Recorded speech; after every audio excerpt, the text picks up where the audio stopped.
নমস্কার, আপনারা দেখছেন ওঙ্কার বাংলা। আপনাদের সঙ্গে রয়েছে আমি সৌমি। নজর রাখবো জেলার গুরুত্বপূর্ণ খবরের দিকে। মুর্শিদাবাদে গিয়ে গোবিন্দপুর রেল গেটে ট্রেন পুলকার সংঘর্ষে মৃতদের স্বজনহারাদের সঙ্গে দেখা করলেন মুখ্যমন্ত্রী শুভেন্দু অধিকারী। গত 17 জুলাই গোবিন্দপুর রেল গেটে ট্রেন পুলকার সংঘর্ষে মৃত্যু হয় 4 স্কুল পড়ুয়ার। মৃত্যু হয় আরও এক ব্যক্তির। স্বজনহারা পরিবার পিছু 5 লক্ষ টাকা এবং আহতদের পরিবার পিছু 1 লক্ষ টাকার আর্থিক সাহায্য তুলে দিলেন মুখ্যমন্ত্রী শুভেন্দু অধিকারী।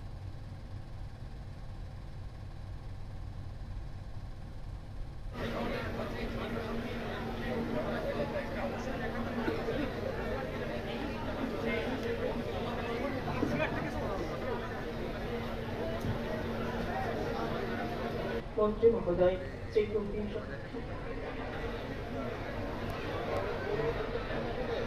প্রথমে দেখে নেব মাকারুল হক। মাকারুল হক, ওনাকে মঞ্চে আসার জন্য অনুরোধ জানাচ্ছি। 5 লক্ষ টাকার চেক তার হাতে তুলে দিচ্ছেন আমাদের মাননীয় মুখ্যমন্ত্রী শ্রী শুভেন্দু অধিকারী মহাশয়।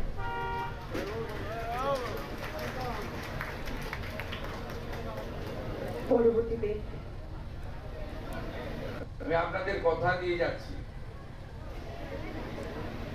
ওই গেটম্যান তার চূড়ান্ত শাস্তি হবে আইনের মধ্যে।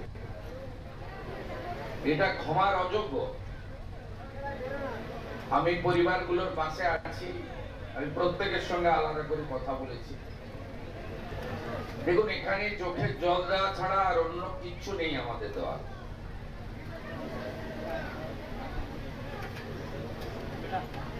উপরওয়ালা, ভগবান, ঈশ্বর, যে যেভাবেই ভাবেন না কেন, এই পরিবারগুলোকে শক্তি দিক,